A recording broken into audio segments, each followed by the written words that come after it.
Аса қамқор, ерекше мейірімді Алланың атымен бастаймын. Қымбатты аға бауыр, әпке қарындас, құрметті көрермендер. Жаратқан ием баршаңызға өзі жар болсын. Бүгінгі біздің тілге тиек етеріміз туыстық байланыс. Қазақ халқы туыстық байланысты ерекше бағалаған. Ағайын тату болса, ат көп, абысын тату болса, ас көп деп, ағайын арасындағы татулықтың сақталуын, қоғам бірлігінің басты алғышарттары деп қараған. Мал қонысын, ер жігіт туысын іздейді деп, қашанда туыстық қатынасты үзбеуге шақырып отырған. Кімде-кім бұл амалды жасаса, ол үлкен сауап алады. Ал тастаса, яғни істемесе, Алла ол адамға үлкен күнә жазады. Рахым сөзін Рахман, аса рақымды Алланың көркем есімінен алған. Рахым ол туыстар, бір отбасындағы адамдар, туыстық қарым-қатынасты ұстайтындар. Құдси хадисте Құдай тағала оны туыстық байланысты үзбегенге мен игілік жасамаймын. Ал олармен қарым-қатынасты үзгенді игілігім мен мейірімімнен мақұрым етемін дейді. Демек, туыстық байланыс Алланың Рахман есімінен шыққандықтан, ол мейірімділік пен рахымдылық негізінде болуы тиіс. Ендеше, есімізге түсірейікші, әкем жағынан қанша туыстарым бар? Көкелерің. Сіз ағаның орны, әкенің орны сияқты екенін білесіз. Бәлкім, айтатын боларсыз. Менің әкем жақтан әпкем бар. Бірақ ол кісімен бір ай болды хабарласпағаныма деп.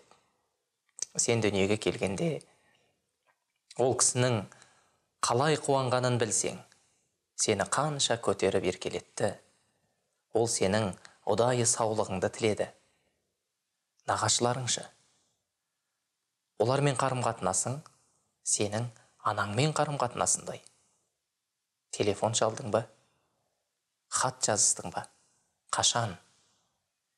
Немесе нағашы әпкелеріңмен соңғы рет қашан хабарластың? Алланың елшісі, Алланың оған игілігі мен сәлемі болсын. Анаң жағынан әпкелерің сенің анаң сияқты. Егер сен олармен араласпасаң, онда анаңмен араласпағаның.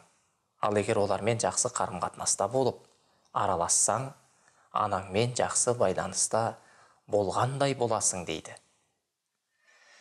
Мүмкін сіз, менің туыстарымда береке жоқ. Оларға барамын, қарым-қатынастамын, бірақ олар маған келмейді, араласпайды, менімен жақсы қарым-қатынаста емес дерсіз. Сонда сен олардан қайтарым күтесің ба? Олар үшін жасайсың ба жақсылықты? Алладан күту керексің. Жақсы қарым-қатынаста болу, араласу дегеніміз, олар сенімен хабарласпаса да араласу. Ағайын бірде араз, бірде тату. Ағайында өкпе барда кек жоқ. Ағайынның азары болса да безері жоқ. Араласпайтын туыстарың болса, отбасыңды көлігіңе салып алда. Балаларың қайда барамыз әке десе, менің ағама барамыз. Ұзақ бопты көріспегенімізге де. Ал бармасаңыз не болады? Аса құдіретті Алла қасиетті Құранда, Алладан қорқыңдар, туыстық байланысты үзуден сақтаныңдар. Күдіксіз Алла сендерді бақылап тұрушы деп ескертеді. Сіз туысыңызбен хабарласу арқылы, оған бару арқылы, олардың жүрегіне үлкен қуаныш сыйлайсыз.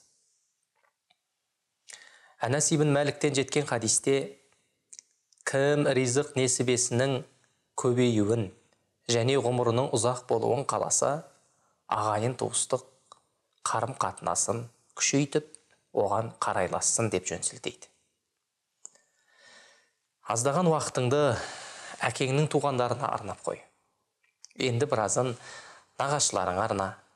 Рамазан айында Алла уақыттың берекесін өзі беріп қояды. Бұл істен жан дүниең рахат табады. Бәлкім күнделікті құлшылығыңда ондай сезімде болмауың мүмкін. Алайда бұның бәрі ниетке байланысты. Ал егер шынайы ниет болмаса, онда ешқандай рахатты сезінбейсің.